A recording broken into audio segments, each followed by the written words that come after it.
Buenas noches, muy buenas noches, bienvenidos, bienvenidas. Atención, que el tema es apasionante.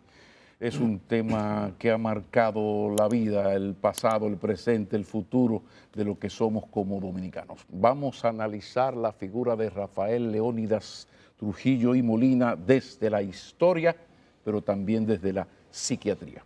Para hacerlo, como yo siempre digo, aquí vienen los que tienen calidades para aportar desde el conocimiento, desde la experiencia.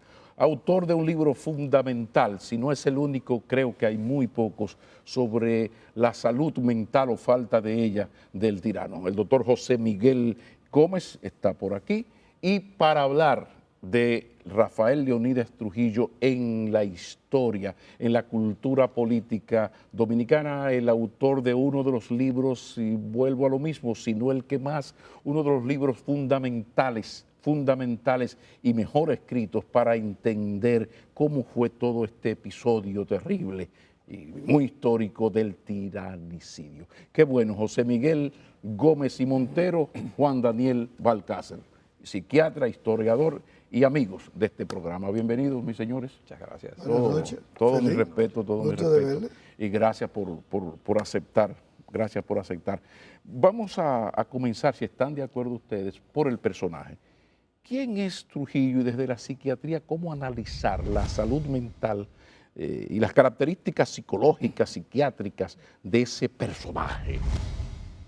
Mira qué interesante, porque esta es la primera psicopatobiografía del dictador Rafael Leónidas Trujillo, que fue una motivación en principio del profesor Juan Bosch, que me enrostró como psiquiatra que en la República Dominicana los historiadores, los políticos, habían opinado y escrito de Trujillo, pero no tenía una psicopatobiografía como tenía Mussolini, tenía Franco, tenía Hitler, y que no se sabía en términos familiares, conductuales, sobre la personalidad de Rafael Leónidas Trujillo. Y entonces yo asumí esa responsabilidad, hice un estudio psicopatobiográfico enfocando la personalidad como se ve desde el punto de vista de la psiquiatría, como una expresión biopsicosociocultural.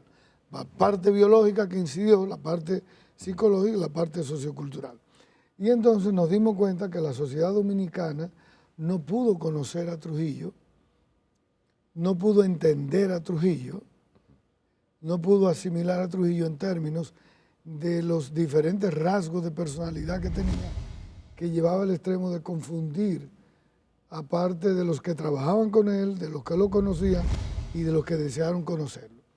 La gente no podía entender cómo un hombre que venía de la familia pobre, de la marginalidad, que venía de un abandono de una escuela temprana, de cuarto de primaria, que había ingresado a un ejército y que en una carrera kilométrica de 12 años de un ingreso al ejército llegó a ser generalísimo, desde una familia disfuncional, pobre, te llega a ser la persona más adinerada y más acumulador de fortuna, y que de pronto acumula poder, acumula mujeres y llega a establecer todos los peldaños en términos de estatus y de roles que pudo alcanzar cualquier persona. Entonces uno decía, no es un loco, nunca estuvo loco. O sea, no era ni loco ni psicótico, no. ¿A qué era lo que más llegaba? Entonces,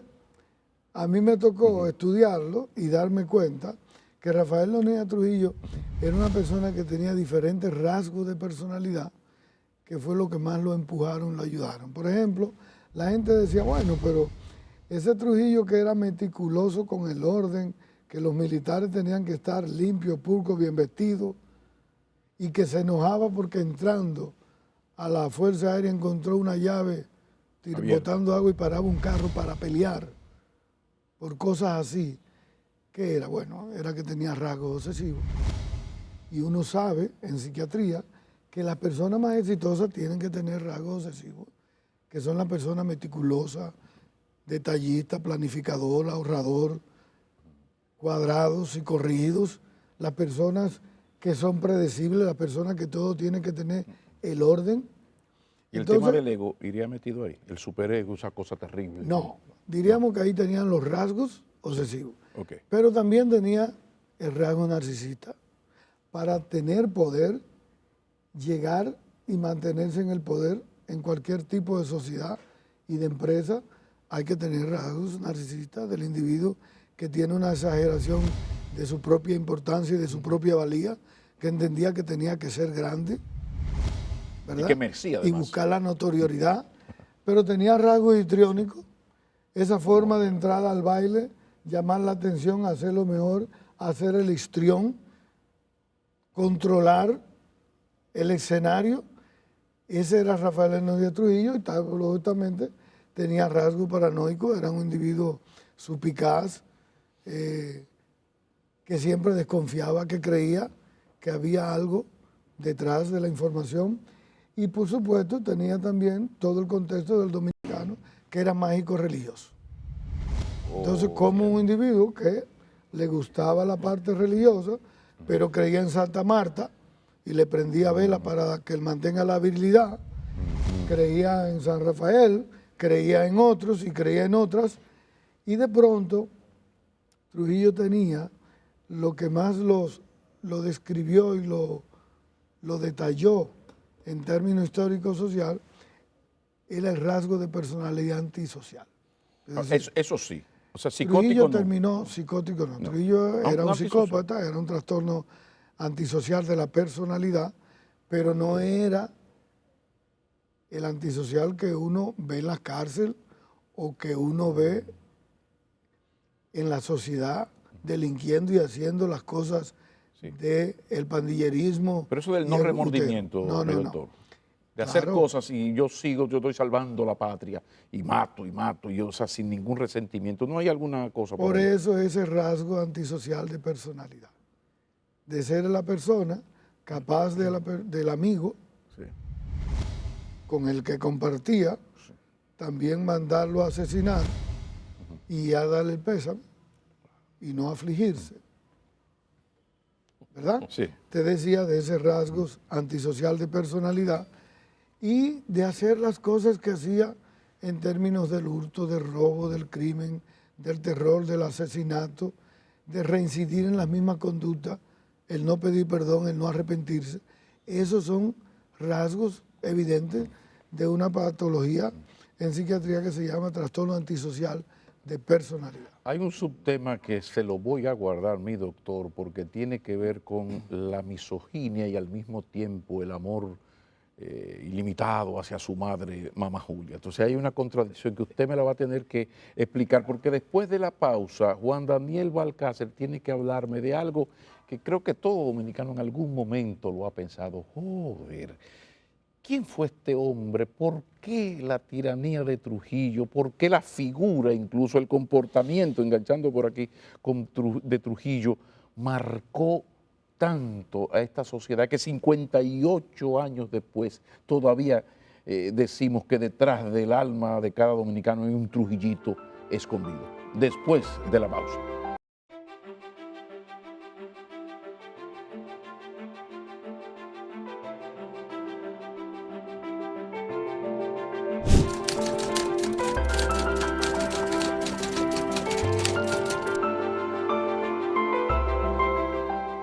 Continuamos. Juan Daniel Balcácer, ya, doctor, quedó la pregunta, la herencia, la influencia de Trujillo en nuestra vida. Lo primero que debemos tomar en cuenta es el medio histórico-social en el que se desenvuelve y surge la figura de Trujillo. Trujillo nace en las postrimerías del siglo XIX, 1891, es jefe de gobierno del Estado el dictador Ulises Heró, Lilis, que también concomitantemente con su crudeza y su dictadura tenía un conocimiento de la psicología popular asombroso. Pero Trujillo es fruto de un medio caudillista, rural, eminentemente rural. Tanto así que los primeros 15 años del siglo XX, Bueno, estamos en los, que se puede decir, en las postrimerías también del sistema caudillista dominicano, y con el advenimiento de la ocupación militar, pues se interrumpe esa lucha, esa pugna por el poder que caracterizaba a los caudillos dominicanos. Sobre todo que no había un ejército profesional y permanente, sino que cada caudillo tenía su propio ejército y cada vez que estaba en desacuerdo con alguna disposición se rebelaba. Y como las regiones, 3 regiones del país estaban distanciadas, no había esa comunicación vial que se hizo posible después de la ocupación, pues cuando un gobierno lograba que sus fuerzas leales llegaran, por decirlo, al Cibao, ya estaba derrocado. En el sur Cibao, lo tumbaban en la capital. Sí, porque en la distancia eran insalvables. Entonces Trujillo surge en ese medio con una demografía de 1 millón de habitantes. Es decir, en 1930, hacía 10 años que se había llevado a cabo el primer censo y éramos 1 millón de habitantes, 80% rural. 80-20. Exactamente. Claro. Entonces, Trujillo es el primero que llega al poder consciente de esas pugnas caudillistas por medio del uso de la fuerza, no de los sistemas democráticos modernos, y comienza a descabezar con la ayuda de un ejército permanente, profesional y ya una sociedad que está conectada vialmente hablando, en infraestructuras viales, comienza a establecer un poder absoluto, impensable para caudillos como Desiderio Arias, Demetrio Rodríguez y los mismos líderes que él venció, que ya estaban en decadencia, como Horacio Vázquez y Juan Isidro, que murió en 1918. Que ahí es bueno recordar el aspecto militar del ejército que dejaron los norteamericanos, que él fue una hechura, que eso también creo que él le sacó mucho provecho. Le sacó provecho porque se formó bajo esa mentalidad. Y al mismo tiempo ya el ejército había comenzado a dar notaciones de modernidad, pero bajo el gobierno de Moncáceres, pero no tanto como lo logró bajo la ocupación, Policía Nacional y luego Ejército. Entonces Trujillo llega al poder y llega al poder acostumbrado también a trapisondas, a zancadillas, a estocadas. Esa era la política de la época. Y entonces así también establece su régimen, su dominio, y logra pulverizar a lo que podía ser la oposición, que en ese entonces era el horacismo. Trujillo se impuso desaparecer el horacismo como entidad política, lo logró. El otro partido jimenista, pues muchos de ellos se adhirieron a su causa. Pero lo innegable es que a sangre y lágrimas, pero trajo estabilidad, y eso quizás tiene que ver con el liderazgo de esos primeros años y hasta los apoyos que recibió inicialmente, de gente muy valiosa. Porque hay que ver que la modernidad, que la sociedad dominicana entra en un proceso de desarrollo, incluso de cambios de urbanización a lo largo de esos 3 decenios de la dictadura, es con Trujillo, no por Trujillo, sino por una serie de circunstancias. Por ejemplo, ¿qué favorece a Trujillo en el 30? También la situación internacional, el periodo de entreguerra, la crisis económica, el surgimiento del nazismo y del comunismo, que entonces se encuentra en los Estados Unidos un aliado en Trujillo para combatir en la región del Caribe la cuestión de la ideología. Y es por ahí que entonces se encamina. Y lo que fue una escasa oposición política a Trujillo, es decir, las remanentes del horacismo, los pocos jimenistas que no se incorporaron al régimen, bueno, pues esos tuvieron que tomar la mayoría el camino del destierro.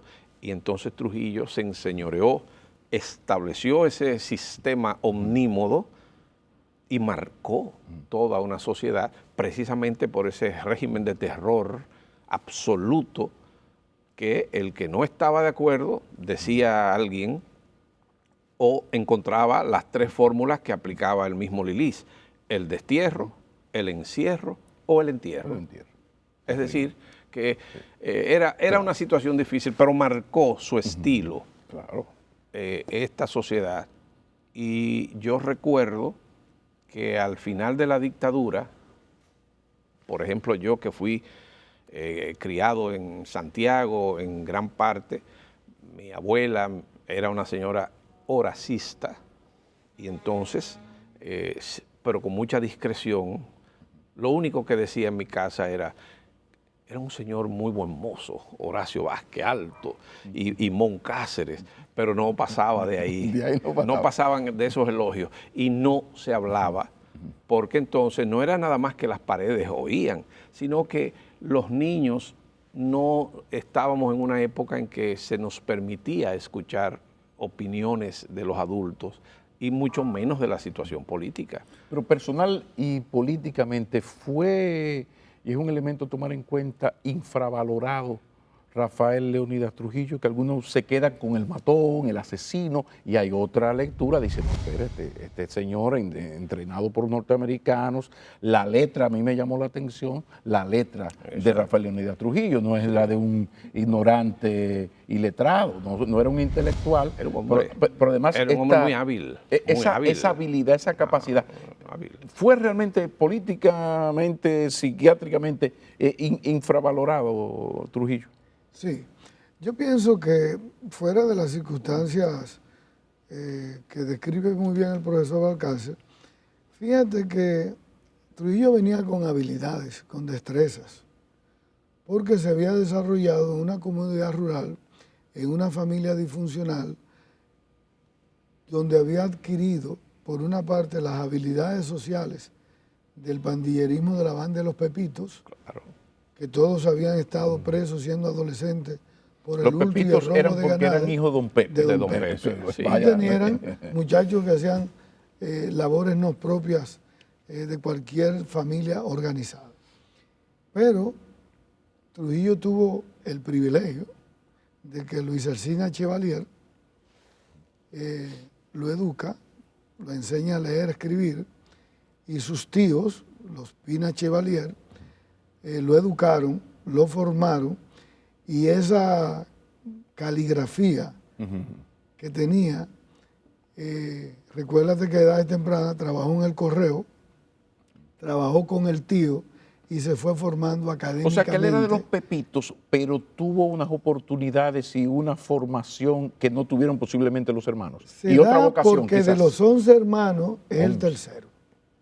¿Y qué eso quiere decir en psiquiatría? Explíqueme. Y el privilegio que cuando nace, quien lo recibe es Silveria Valdés, que es la abuela, y Silveria Valdés es la que lo ve al nacer y nace diferente a los demás, más blanco, y dice, pero es una chapa, es una chapita, y le pone Rafaelito, y se cría con Silveria Valdés, que es una mujer machorra que tenía un negocio de Banía San Cristóbal, que había sido la mujer de Trujillo Monaga, el que sargento que había venido con El los papá de Don españoles, Pepe, que quede claro. El y abuelo. entonces el abuelo, y se cría en esa fonda con esa mujer que es la que le da el carácter. Y la otra abuela, Luis Alcina Valer, que es la que lo educa. Es decir, de la familia de los Trujillo es a él es que cogen, lo privilegian, lo reconocen, lo validan y le dan la notoriedad y lo distinguen por encima. Eso desarrolló en él una autoestima y una creencia de que él estaba por encima de los demás dentro de su pobreza y de sus limitaciones. Estamos llegando donde tenemos que llegar. Vamos a una breve pausa y continuamos esta, ya lo ven, interesantísima conversación, viendo al tirano desde la psiquiatría y desde la historia con estos dos señores de la psiquiatría y de la historia. Ya regresamos.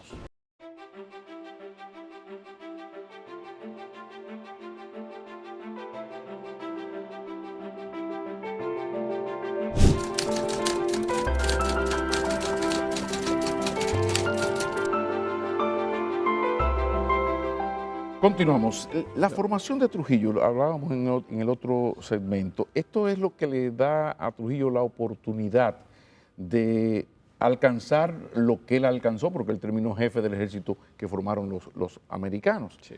¿Y hasta qué punto parte de la explicación del éxito de Trujillo tuvo que ver con lo que se explicaba de esa formación, de esa autoestima, muchachos? ¿Hasta qué punto esto marcó las acciones posteriores, buenas y malas? Hay consenso. Sabes que en la ciencia de la historia, el doctor Gómez es familiarizado seguramente con esto, hay lo que se llama la psicohistoria. O sea, fundamentado también en los estudios y en los aportes de la escuela freudiana y de otras escuelas psiquiátricas eminentes, pues se estudian esas personalidades en función de su desempeño en la sociedad. Trujillo era socialmente un resentido social, un resentido en todo el sentido de la palabra. Se creyó superior a sus demás hermanos porque también eso a veces sucede en las familias, en que padres, tíos, sienten más cariño por determinado miembro de la familia y lo exteriorizan, y eso va moldeando una personalidad. Pero como fue rechazado por la llamada, lo que Bosch llamaba la gente de primera, porque no era de un origen. De ahí que viene la anécdota del Club Unión y esas cosas. Exacto. Y era rechazado. Aparte de que en ese entonces también la carrera militar no tenía un prestigio como el que después adquirió. Entonces ser militar era, bueno, cualquiera era general en la época de... Hasta los aguaceros podían ser generales. En la época de las montoneras. Sí, claro. Bastaba con que tú te convirtieras en el caudillo regional o el cacique y ya tú tenías tu ejército y general. Aunque, que era el rango que uno mismo se lo ponía. Claro, claro. Entonces, pero porque tenías un grupo que te seguía. Entonces, Trujillo, con ese resentimiento, logra llegar primero a dirigir la Policía Nacional con la confianza del presidente Horacio Vázquez. Luego, cuando se convierte en ejército, es la figura. Y como bien destacó el profesor, era un histrión. A Horacio Vázquez, por ejemplo, lo engañó infantilmente. Y cuando los asesores políticos del presidente Vázquez le decían, ese hombre es peligroso, él lo llamaba y le exponía la situación y Trujillo hacía un drama. Y entonces eso le permitió ganar un terreno frente a quienes veían en él que se cernía una nube muy negra sobre el panorama político dominicano. Advirtieron al presidente, muchos factores, estaba también enfermo, un caudillo ya en el ocaso que no se percataba de que estaba en el ocaso de su carrera política. Y bueno, y Trujillo también engañó a Vázquez y cuando vino a ver ya él era el jefe. Claro. Y eso lo sostuvo y lo mantuvo en base a represión y en base a la eliminación física de los contrarios. Pero ¿hasta qué punto esto del histrión, esto es muy característico? Estaba hablando de Trujillo y yo me fui a Hitler, que era otro histrión del caray, pero Mussolini no era menos. Y si es para poses, recuerdo a Pinochet, que era el hombre de confianza, llegó a ser jefe del ejército. Claro. Entonces, vuelvo a la psiquiatría. Por ejemplo, para que veamos un ejemplo de histrionismo, Trujillo sabía que había que eliminar a Ramón Marrero Ariztí, su asistente, uno de sus colaboradores más íntimos. Y bueno, Ramón Marrero Ariztí salió un día y se perdió 3 días y de repente le informan en una reunión que apareció un vehículo por las montañas de Constanza que se había ido por el precipicio y que ahí estaba el cadáver de Ramón Marrero Ariztí. Trujillo sabía, claro. Entonces manifestó ante los que estaban ahí. ¿Y qué hacía Marrero por Constanza? No tenía nada que buscar por ahí. O sea, es sorprendente. Y eso que señaló el doctor Gómez. En el caso de Desiderio, él ordenó tráiganme la cabeza de Desiderio. El ejecutor llevó al extremo la expresión y le cortó la cabeza. Entonces, cuando ordenó que volvieran a coserle la cabeza, fue al sepelio a darle el pésame a la viuda, que no la aceptó el sepelio, no aceptó el pésame, no, la viuda de Desiderio. Y además, porque él hizo eso con varias figuras. Entonces podemos decir que esa es una característica, ese histrionismo es muy característico de grandes dictadores, porque ya mencionamos tres así como si nada. Mira, es que parte del juego del poder, Sí, Claro.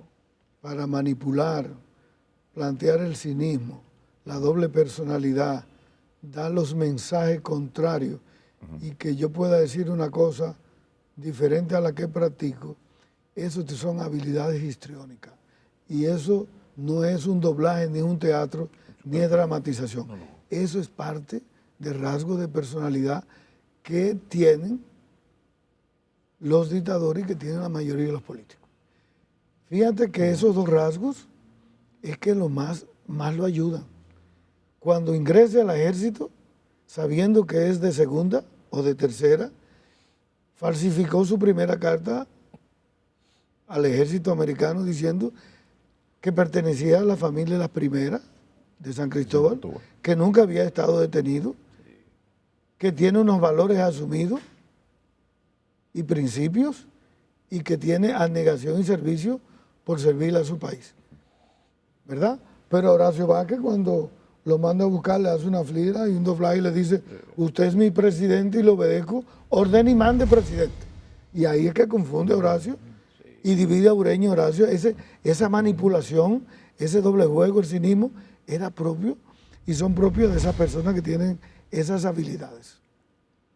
Y lógicamente, la República Dominicana, por el poco desarrollo y el atraso político, no podía entender eso.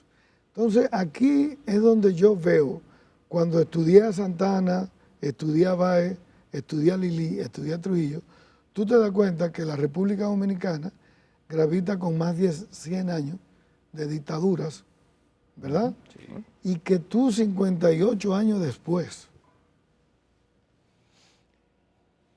el país todavía gravitan comportamientos y formas y estilos en el pensamiento social dominicano propio de la vigencia de la dictadura. Y tú dices, pero esa sociedad que parece vertical hacia arriba, no ha crecido, no ha madurado, no ha podido desarrollar un contexto diferente en que la gente piense y actúe diferente para que no siga legitimizando un patrón de conducta inadecuado como la dictadura. Y llevando eso a lo sociopolítico, ¿cómo explicar ya en el tema político, histórico, social, no en el psicológico, esta influencia del trujillismo y del autoritarismo? Recordar que en este país hay democracia sin duda desde 1978, vamos por el 19. Porque el periodo de transición de un gobierno autoritario a un sistema abierto, democrático, tomó mucho tiempo. Y ese lapso tan extenso que tomó tiene mucho que ver con que también en 1961, está celebrando el 58 aniversario del ajusticiamiento de Trujillo. El 30 de mayo de 1961, siempre hago énfasis en eso, fue decapitada la dictadura, pero permaneció el cuerpo todavía. El título de tu libro dice muy bien, tiranicidio. Tiranicidio.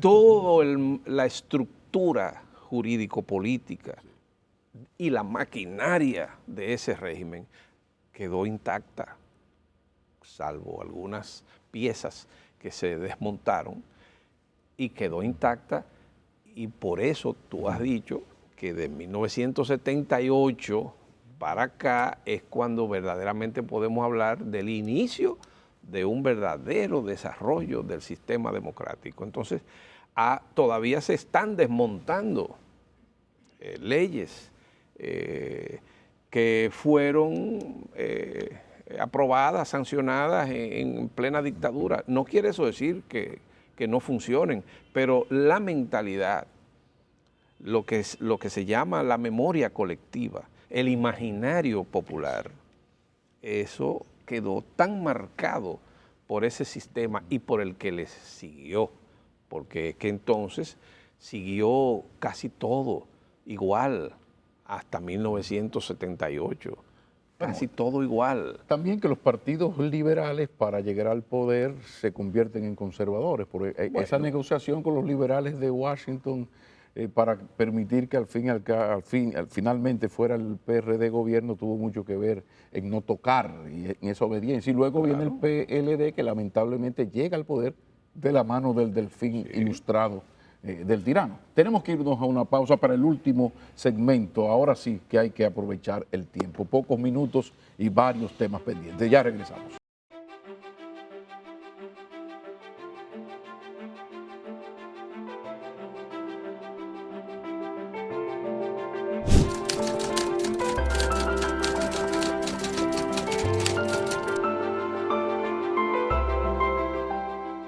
Minutos finales de esta interesantísima conversación, más que una entrevista, un diálogo con estos dos que sí saben que tienen calidades para hacer lo que han hecho durante todo este tiempo. El doctor Juan Daniel Balcácer, doctor José Miguel Gómez y Montero. ¿Sabe que tengo la tentación a meter el Montero por afectos a la madre? Siempre, a cada rato voy a meter la José Miguel Gómez y Montero. Sí. Pero lo de Mamá Julia, más de uno le ha llamado la atención, porque este señor tan represivo, tan inhumano, capaz de la mayor crueldad, mostraba ante esa madre una devoción. Se dice que ella le decía, recuérdese quién fue que lo parió, y ese señor bajaba la voz, pero mamá, qué petán, tú sabes que petán, mamá, o sea, lo del histrión, ¿cómo explicar? Mira, Además una práctica misógina que él tenía, que se contradecía con esto. No, mira. Explíquenos, por favor. Mira de dónde viene la dinámica familiar. Con quien se identificaba Rafael Leonidas Trujillo no era con Julia Molina, que era una mujer periférica, anulada, bondadosa, buena, pero que no tenía carácter y no tenía presencia en el rol de la familia. Quien ejercía el rol en la dinámica familiar era Silveria Valdés, quien era que mantenía la familia, porque su hijo no trabajaba y ella ejercía el carácter que mantenía la familia. Entonces, a quien simboliza y admira como madre y con quien mejor se lleva en términos emocionales es con la abuela. Y a la madre la ve como la persona reconocida, pero en la dinámica de la interiorización de la figura de a quien el sentido de pertenencia me identifico, no es con Silveria. Fíjate que entonces cuando establece las relaciones con las 4 mujeres que tuvo, o los 3 matrimonios que hizo, con la única que se identifica y que se queda, es con la españolita, porque era la que tenía el carácter igual que Silveria Valdés.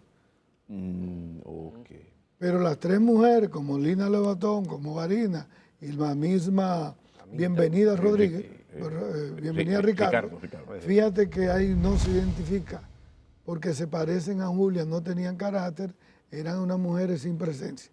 Y por eso se vincula una relación y se complementa con María, con doña María, que sí era una mujer también de arma a tomar, igual que él lo desafiaba, se amenazaban, se intimidaban y también se ligaron en los negocios sucios que los dos podían ejercer.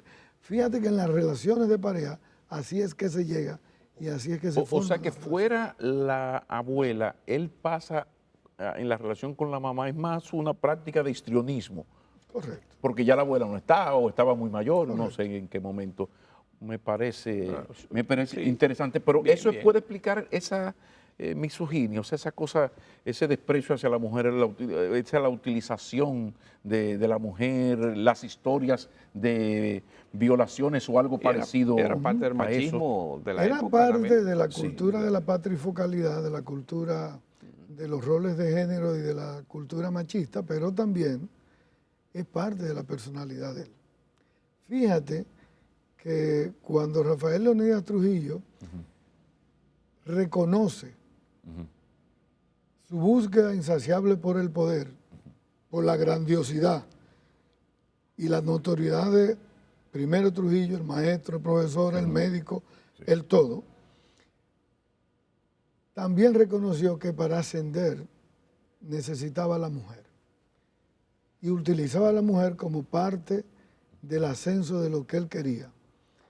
Y por eso entra con Bienvenida a Ricardo, una mujer de busto exuberante, fea, que no era la mujer que le iba a gustar al Trujillo, pero es la mujer que tiene la presencia económica, social, que le va a dar el estatus al militar para poder entrar a donde él quería. Pero después que logró lo que él quería y se dio cuenta que Bienvenida a Ricardo no le da un hijo, manda una ley al Senado que dice que toda mujer que en 5 años no le da un hijo a un hombre tiene derecho a divorciarse y se separó de ella. Pero así también dejó a la primera mujer marina, la mamá de Flor de Oro, porque era una mujer humilde. Lo mismo. Y él tenía el ascenso de seguir llegando. Y después, cómo busca la notoriedad con Lina Lobatón, que era diferente al contexto. Es Ya era una leyenda muchacha lo de la del capital. amor y la debilidad de él con la señora Lobatón, de que es una mujer que le rastrillaba la llave del gusto, dice el pueblo dominicano, que era una mujer que él tiene esa debilidad. Hay toda una leyenda, una toda una historia Pero él por ahí, estaba mucho. ya casado. Ya estaba casado con Pero María todavía Martínez. fue una relación. sí, pero entonces eso le da más naiboa. ¿Eso es leyenda o eso no es así? Eso se dice porque se habla de que fue una mujer que él amó y que tuvo excesos por ella. La amó mucho, se identificó demasiado, aparte de tener 2 hijos con Lina Lobatón. Lina Lobatón, que le llevaba mucha edad a él, y era una muchacha de las clases media, media alta de la capital. Y tenía carácter. Se habla de Sí, también tenía bueno, su carácter. Esas Lobatón que yo he pero- conocido después, las nietas y las bisnietas, tienen mucho carácter. Fíjate que la tiene que sacar el país a zapatazo de María Martínez, que le dice, o la saca o te la mando a matar. Fíjate que a la propia María Martínez le coge miedo y tiene que sacar a Lina Lobatón fuera de este país. Pero se dice que se daba sus viajecitos. Se daba en el yate su viaje, iba y hizo la paternidad responsable con los hijos de Lina Lobatón. ¿Me entiendes? Interesante. Y lo hizo en todo el contexto y como abuelo. Esa es la dimensión del no entendimiento del individuo que admira a la mamá, utiliza a la mujer, ama a la mujer, es mujeriego, es infiel, la utiliza, la puede, que es lo que Tomás Milián, cuando hacía la película de Vargas Llosa, La fiesta del chivo, De la novela de Vargas Llosa. la novela, Tomás Milián, en el papel, en San Cristóbal ya envejecido, cuando le llevan a Uranita a la muchachita con el retrato de la Virgen de la Altagracia y tiene la pérdida de la erección y le introduce el dedo, Tomás Milián no pudo hacerse el papel 3 veces, hubo que grabarlo.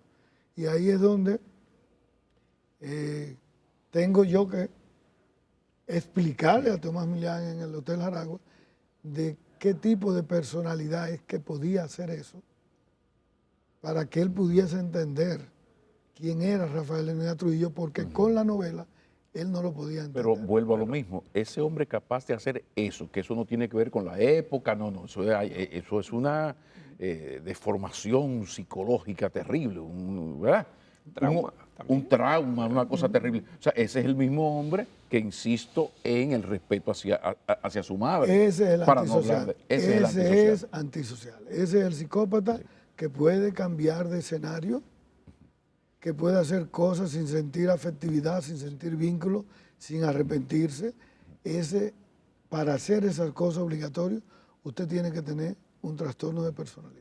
No podemos terminar esta conversación sin muy pedirle su opinión sobre el anuncio de que va a ser instalada la sala Trujillo en el Museo de Historia. Esto creó una polémica. ¿Qué piensa el presidente? Que por estar hablando del historiador, no hemos dicho que es el presidente de la Comisión de Efemérides Patrias también. ¿Qué piensa la comisión? Lo poco que he leído sobre ese proyecto del museo que está siendo remodelado y restaurado, es que habrá una sala en la que se exhibirán objetos de Trujillo y de otros mandatarios, dictadores.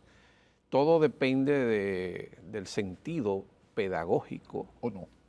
con que se haga, y yo estoy confiado, además conozco al director del museo, el licenciado Miguel de Camps, sé que no Es va una a hacer garantía, otra que cosa. sea Miguel de Camps el que esté ahí. De manera que no podemos borrar el pasado y hay que enseñarle a las nuevas generaciones cómo fueron las cosas o aproximarnos a ello.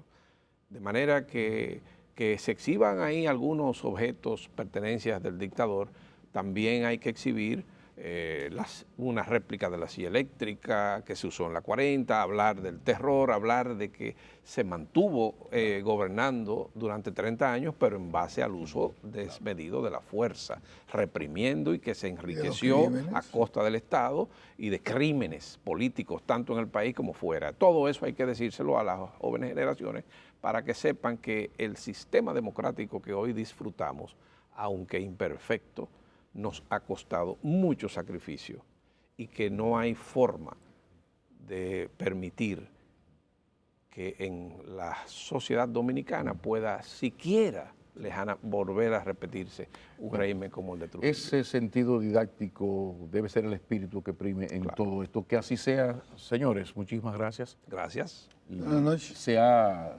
cumplido el deber. Por eso es que ustedes, este programa, Respeto y mi admiración. Encantado igual. este programa hace de esos lujos, de hablar, yo insisto en nuestro lema, hablar de lo que es importante con los que tienen calidades para contar, para explicar lo fundamental. Y hay pocos hechos históricos en la República Dominicana que hayan marcado tanto a la nacionalidad como esto del señor Trujillo y su dictadura. Muchísimas gracias, mi señor. Muchísimas gracias. Y sobre todo gracias a ustedes que una vez más pues nos han regalado su generosa compañía. Muy buenas noches.